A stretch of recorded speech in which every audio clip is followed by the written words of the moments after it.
Hello. Hi, Chris. Hi, how are you? Good. How are you? Good, thanks for willing to do this. Yeah. Oh my God. Of course. So I could just jump around a little bit before getting to Fire Emblem. What's that? I could just jump around a little bit before getting to Fire Emblem. Yeah, absolutely. Yeah. Whatever you want to talk about, I'm game. It does seem like voiceover is something that you just recently started pursuing within the last like couple years. Yeah. It's been a little over 2 years, I think, since I started doing voiceover. Which so like getting cast in this came as a surprise to a lot of people who kind of know me from other stuff that I do. But yeah, no, voice acting is something that I have been like really dedicated to practicing and pursuing for over 2 years at this point. Was it inspired by anything specific? It's kind of something I've always wanted to try doing and something I've always been curious about. But I think I I just always kind of thought, oh, other people do that. That's not something that I could ever do.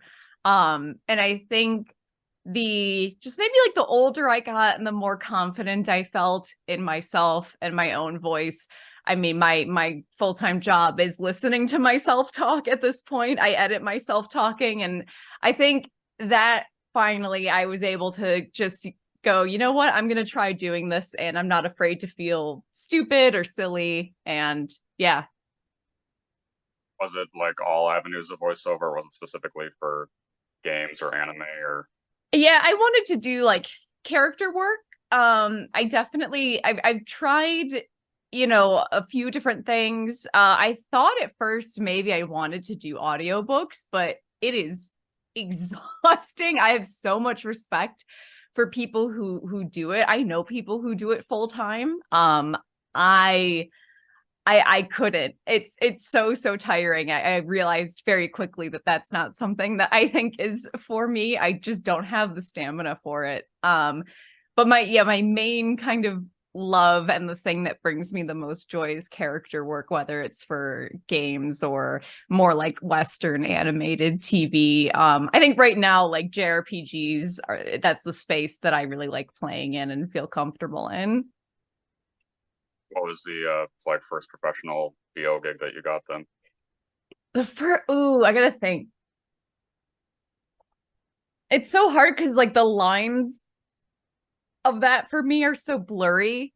I guess I'm thinking like the first thing I was like paid to do was maybe this animated short for Marvel. They do these animated shorts on their YouTube channel that kind of recap comic book lore. And so I was cast to play the Queen of the Skrulls for this really brief short. And I think that was the first like character that I was paid to do. So maybe I think I'll say that.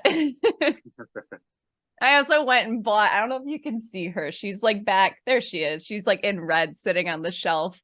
I went and bought an action figure of her because for a while, she was kind of the one like role that I had under my belt. Getting started in VO is hard regardless of where you come from. And she kind of to me is like a you can do this, like you've booked things before, you got to voice this really cool character, like keep pursuing this, it's totally possible.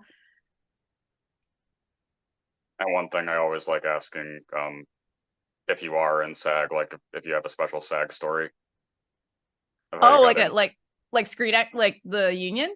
Yeah, like how you got in. Oh, I mean, I got in pretty recently for something I can't talk about yet. Okay. Unfortunately. I wish I could. SAG, I mean, I do have like a fun SAG story in general. Right before I joined, I went down to the a big picket at Netflix, and there was a horror themed picket. If you only know me from Fire Emblem, my kind of uh full-time job, or the space that I come from, is horror. My husband and I review horror movies for a living. Um and so we're really close with like the horror movie community, and that was such a cool day where I really felt the kind of love and support of this weird found family that I have found out in Los Angeles, this kind of like found spooky family that we all really do have each other's backs, and everyone was dressed up, and that was really, really special. It was really cool to see the Danganronpa cosplay that you did. Thank you. Oh my God, wait, you saw that? Yeah.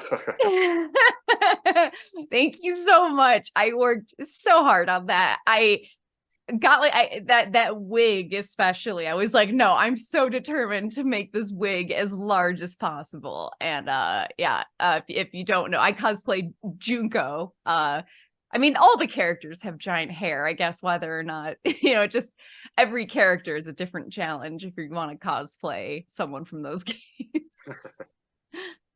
Have you always been like a big anime JRPG person? Not at all. Like that's been something that I've kind of found myself slowly getting into over the past few years, which I think is the case for a lot of people. I think anime is much bigger now in the West than it was even a few years ago. Unless you're, I mean, I think the only things that maybe made their way over to like the mainstream pop culture wise, at least when I was a kid, was like media for kids from Japan. So like Pokemon or like Sailor Moon. You'd have to dig a little deeper to find stuff that's maybe made for adults. But now I feel like, I know so many people who watch anime. It just feels like such a broader pop culture thing rather than like a niche thing you have to seek out. So I think I'm just maybe am getting pulled in by the whirlpool of this expanding pop culture phenomenon. But it's mostly, I think it came from friends recommending games and stuff for me to play. Like Danganronpa was the first game I'd ever played like in that style. I also played the like the nonary games, the like 9 people 9 doors, fell in love with that. And then yeah, Fire Emblem, I started playing like many people. I played 3 houses. I mean, I've got Dimitri back here. I take it very seriously. Oops, sorry, that's my dog.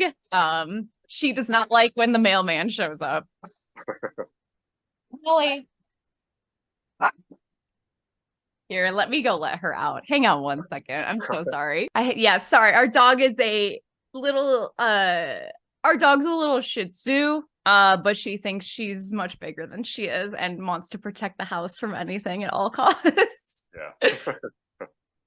So with I didn't want to ask about Genshin. Was that did you get to audition for a playable character, or was that just No, that was just, I was brought in to do a couple NPCs. I would love to audition for a playable character, but definitely at that point, I don't think I was quite there yet. That was the first, I think, yeah, Genshin would have been the first gig I ever got where I was brought into like a studio to do it.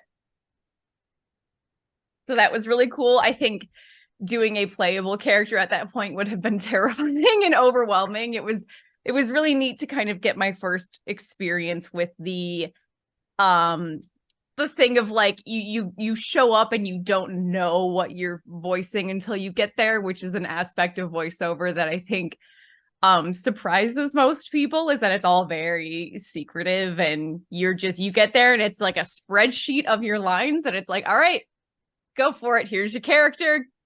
Find the voice right away and like go get into it. And so that was a nice, comfortable session to like cut my teeth on, I think. So I know with Fire Emblem Heroes that those are pretty like general secretive auditions, but is there any like special story of how you got that too, or pretty general? Yeah, what's been like interesting with kind of seeing how like Isadora was received by people, which was thankfully really well. I was so nervous. But it's kind of funny seeing how many people think that this was kind of like an out of nowhere like, or maybe I just got put in this because of the YouTube channel I already have. And again, auditions are all coded. You don't know what you're auditioning for, but you can make educated guesses, right? So I think, big asterisks here, I'm pretty sure I auditioned for Fire Emblem Heroes 5-6 times over the course of like a year. So I auditioned for many, many, many characters until I got cast as Isadora. And that one actually was like a she's such a different character than all of the characters I had auditioned for up until that point. So it was something where I think that they did want to work with me, but I just, it's like, I mean, it's like it's like casting anyone. Like everyone's gonna have their niche. They're gonna have something that fits them. And me being so new, I'm still kind of finding those little corners where I fit, or those kind of character archetypes where I fit. And I think like over the year that I was kind of auditioning for what I think was Fire Emblem Heroes, they maybe didn't quite know what to do with me. And so they weren't just gonna like put me in any part to like, and also I don't think they care. I'll be honest, I don't think they care that I have a movie or a horror or a YouTube channel where I talk about horror movies. They don't care. But Isadora finally, just as a character that was so kind of different in like tone and demeanor than all these other ones I read for, she was finally the fit. And I'm really glad it was her, because looking back, and I can't really say other ones that I read for that I think I read for, but Isadora feels like the most natural fit. She was the easiest voice to find. Also, the audition I spent by far the least time on, which if you're kind of newer to voice acting as well, that is something that I've learned is a good way to tell if something is right for you or that fits you, is if you don't have to spend hours trying to find the thing that's going to sound right, or over editing your auditions to sound right. Was that Caitlin directing you, or Patrick, or? It was Caitlin, yeah. Mm-hmm. But What was I've met Patrick as well. I've taken classes with him, and that's how I kind of got to know the team. There was like taking classes and like, yeah, coming at it from that angle of like, I'm putting in the work to kind of learn the style and be able to like read and act in like the JRPG style. It does sound like it's pretty close to your natural voice. Mm-hmm. Yeah, I definitely live in like a deeper register. Like she's very kind of like chest voicey. And I think a lot of other reads that I was auditioning for were like way up here, which I can do, but I don't think it's quite right. It feels like it's much more of a put on thing than going in the other direction and like going a bit deeper for her.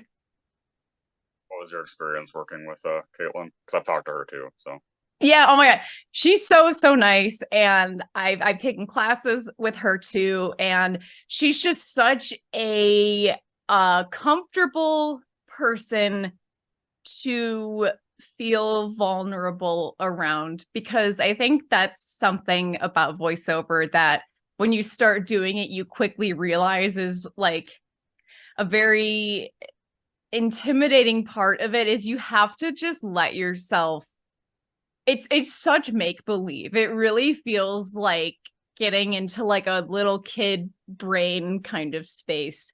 Like, okay, I'm going into work today and I'm pretending that I'm a knight with a sword, It's kind of silly. I mean, it is silly. And she is an easy person to just immediately, you can just get over the mental block of like, I am just in a booth with people on a Zoom session who are all sitting there like approving my choices, yes or no. Yeah, she made me feel extremely comfortable and was also very complimentary, which directors do not have to be. Directors are there to get a performance out of you, and often you're lucky if you get any feedback from a director.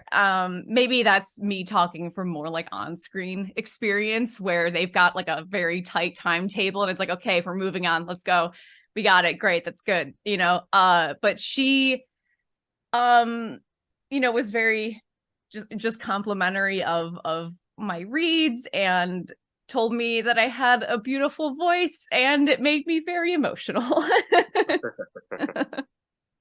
How could you relate the most to Isadora then? Oh God.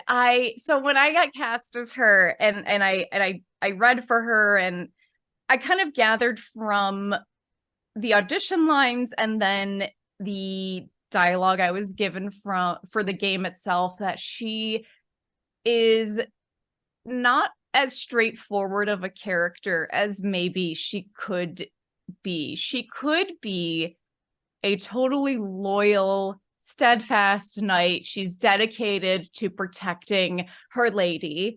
But she struggles with it. And there's even lines in Fire Emblem Heroes where she is extremely haunted by choices she's made. And it's cool that even in like the few voice lines I got to do for her, it touches on that a little bit. And I actually just played through her Forging Bonds quest where she meets Elamine, and you get more of that too, where she's like, how can I be a woman of faith when what I'm doing is so violent?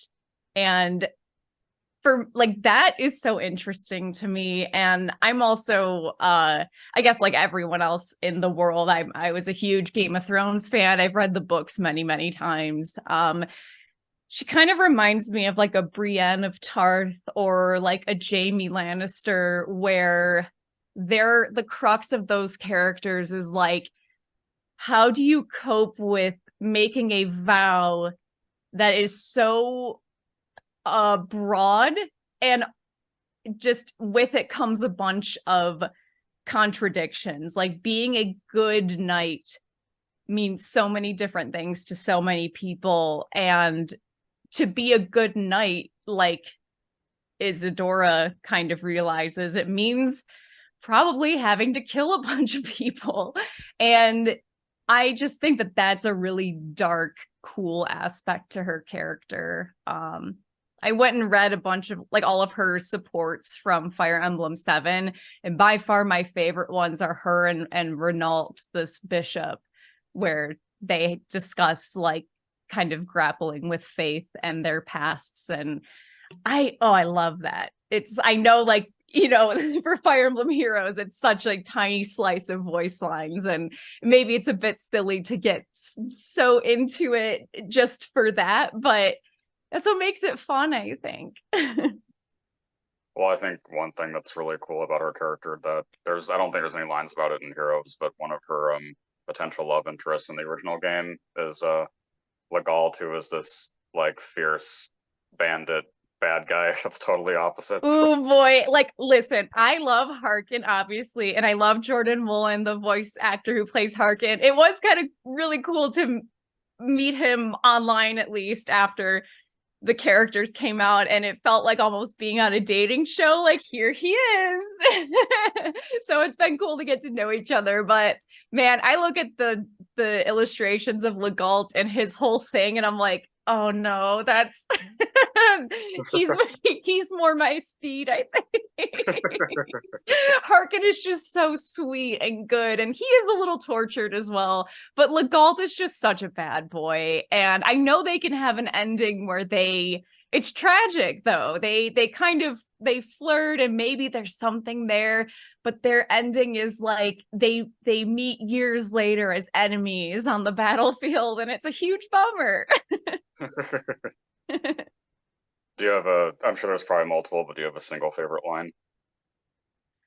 Oh, I guess for one that I recorded, my favorite line, because I remember it was like a one take wonder. And Caitlin was like, ooh, I wasn't expecting this read, but I'm going to keep it because it was really cool. And we're just going to move on, was her special where she goes, I think she says, on my very life. And it's like the big, the special animation. And that one was just fun to yell. And I really felt like I was like Braveheart or something. So that's my favorite that I got to do, especially since it was like oh, okay, great. We're done. We're just going to keep going. Yeah. What about the ways that you're least similar to her then? Oh, she could kick my ass. She in hand-to-hand combat, like I have asthma, like I get winded so easily. Like I don't have the stamina to even like probably ride a horse as long as she could.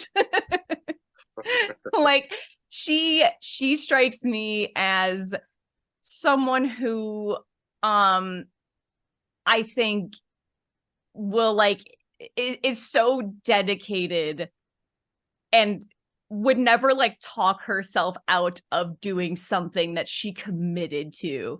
Whereas I am a very anxious person and I sometimes will second guess myself. And I guess she does too, but that's not going to stop her from doing what she knows like needs to get done.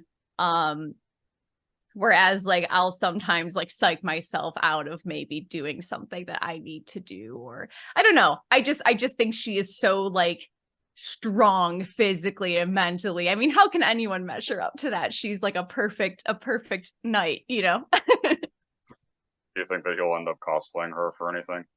Man, I would love to, but it's a huge bummer that her costume is just armor. I mean, I guess, I can learn to do the EVA foam, and I've done that before. I've tried making some stuff out of the foam where you have to use like the industrial strength glue, where if you don't do it outside, you can maybe pass out or make yourself sick. One of those where it's got the big label on the side, like, we are not liable if you do not use this properly. Maybe there's better ways of doing it now. I don't know. The last time I tried making cosplay armor was like 10 years ago, honestly. That could be fun. I think it would be, I would love to do it. What's been funny is how I'm realizing a lot of people consider her a very random character, because she is like a later game character. You don't meet her right away. You get her like halfway through Fire Emblem 7, and she's just, if you don't get any of her supports, she might just seem like a kind of whatever. And so when she was added to Heroes, I think people were like, oh, okay, sure. I guess Isadora's here too. Yeah. So she might be a little bit of a random cosplay unless people know that I'm the one who voices her. And then it's like, okay, that maybe makes sense. Are you friends with anybody else who's in the game, like other voice actors? Yes. Oh my gosh. So one of my really, really, really close friends, and honestly my voiceover mentor, is Jenny Yokobori. She voices Astrid, Eleonora, not Isadora's Eleonora, which I think is funny. I would love some fan art of Isadora with Jenny's Eleonora, like also protecting her or like escorting her somewhere. And I forget who her third character is. I'm blanking. Oh, she voices, huh? It's Marth's sister, Elise. That's right. Yes. Also a blue-haired beauty. Yes. But Jenny is like, I mean, Jenny's got like the reason I'm in this game, not that she, did anything to get me in it, but she was like, hey, if you want to start doing, like JRPG stuff like Fire Emblem Heroes, here's some classes you should take. Here's, kind of the styles you need to learn. She, I worked with her on doing like reads and kind of, she's someone where I've done like sessions with her to understand the kind of anime style, like the different archetypes, and just how different that is from like Western animation style, which is what I was kind of coached in for like a year and a half. I had like a private coach, and he's very much like Disney TV, that kind of style. But Jenny is really how I was able to retrain my brain to better understand sides for something that is very much like anime or JRPG. And then Edward Mendoza, who is Sane, and I think Rickard, is that the character's name? Yeah. Yeah. I love, he's great. He's such a sweetheart. We've taken classes together. Oh, Damien Haas, also a huge mentor of mine and just a really good friend in general. We met through YouTube stuff. He also comes from like the YouTube kind of.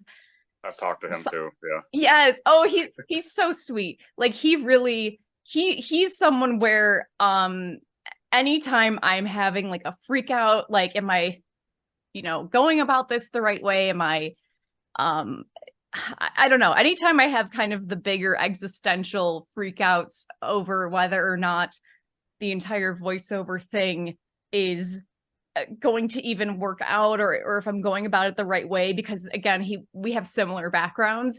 He's someone that, like, I mean, he has seen me at my most nervous and anxious, and he's someone like that is he's a very empathetic person and has been like such a kind of rock throughout this whole thing. He's been there, he's been there through the rejection, and especially something like I really did want to be in Fire Emblem Heroes for so long, and again, I don't know what I'm auditioning for when I'm getting these sides, but I can guess, and there's tears, there's a lot of emotion and feeling like it's never gonna happen, and he's been there for me. And same with Jenny. Him and Jenny really have always been there to be like, it's gonna happen for you, like we're rooting for you. It's just it's got to be the right fit. And yeah, they were right, and they really, they're just the best. I love them. Well, I know you've seen too, obviously, that the fan base response is like overwhelmingly positive for you and everybody else that's on the banner. So yes, it's I was truly so nervous, especially because, for a lot of people, even fans of like our channel, a lot of people had no idea that I voice acted. And I guess, granted, when you start voice acting, you're not going to book stuff right away. So even though I have been voice acting for over 2 years at this point, I'm just now starting to book. And so that's coming as a surprise for a lot of people. And so I was really afraid that when I booked this, that I somehow just did either like a good enough job, for them to not recast me, but it's not anything special, or it just, I was afraid that it was going to be like oh, she sounds okay, but maybe she had like a leg up or so, or it's just a weird. I'm just very happy with the positive response, not only from people who already know who I am, which, those people who already know that, where I come from and know me are going to be nicer than people who don't know who I am. But people who just play Fire Emblem and don't care about horror movies or YouTube, or listen to like our podcast or whatever, that's been the most special thing, is people who are like, I played this game 20 years ago when it came out, and this is what I imagined her sounding like. And they don't have any reason to like me or be nice to me, or they don't have an attachment to me personally. And that's been like the most special thing. And that's what's made me feel like, okay, I did do a good job, and I can stop freaking myself out about it. is there anything that you want to say to the community then? I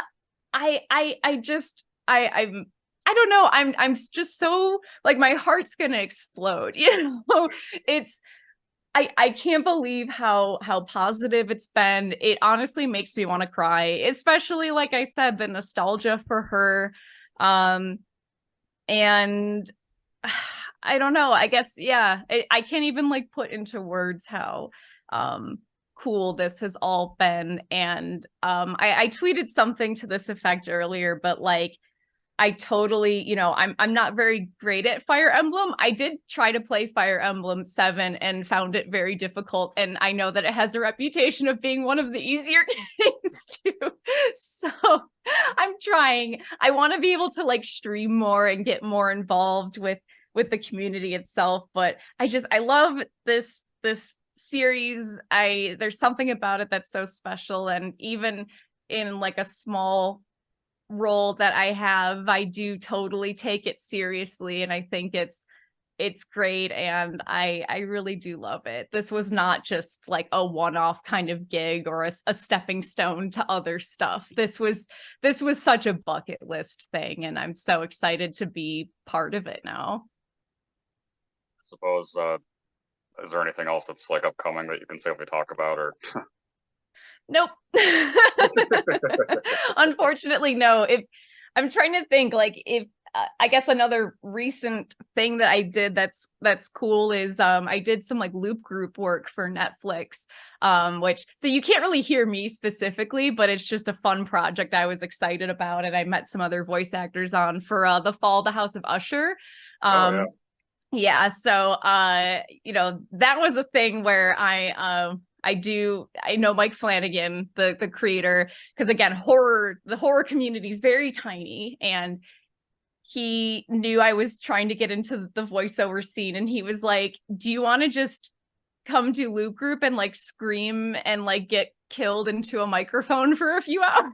So I did some very good screaming on that show, and I did learn a lot from all the other voice actors who were on that show. That's an experience that like that's one that like I'm very aware was like that was a friend favor, and but I'm still, it's something I'm really proud of, and I learned a lot from, and I don't take for granted. But if it's also just a fun show in general, I guess is the reason I bring it up. Just go watch it. It's very campy, and probably Mike Flanagan's like sexiest show to date. That's normally not his thing, so it's kind of fun to see him go in that direction. Well, my final question is always asking, what do you want your legacy to be? Oh geez. That's like that's a big question, huh? I'm sure that's the reaction a lot of people have to that question. That's very big. Um, hmm. I guess like I feel like I want to be remembered as someone who was always I always want to be someone who is like curious about trying new things. I always want to be growing as a person, especially as an artist or someone who appreciates art. Part of the reason I love doing my podcast and the YouTube channel is it exposes people to the wonderful art form of horror movies, which many people write off as maybe not worth their time or a lesser kind of genre. But within horror, there's so much room for like really human storytelling and really empathetic storytelling. And and as I start voice acting, I'm getting to embody these characters like Isadora, who are very gray, and there's something so beautifully human about her and her struggles and the complexities of, I guess like, yeah, all her shades of gray that make her so interesting. And I guess that's how I want to maybe be remembered, as someone who always finds the like very human side of the things that I am personally a fan of. And I'm someone who kind of is able to effectively share that with other people and maybe help someone find a connection to either a character or an artist or a filmmaker or a writer, whoever, if it's like horror movies, something that really speaks to them, maybe like I guess maybe being like a bridge to things that how do I phrase this?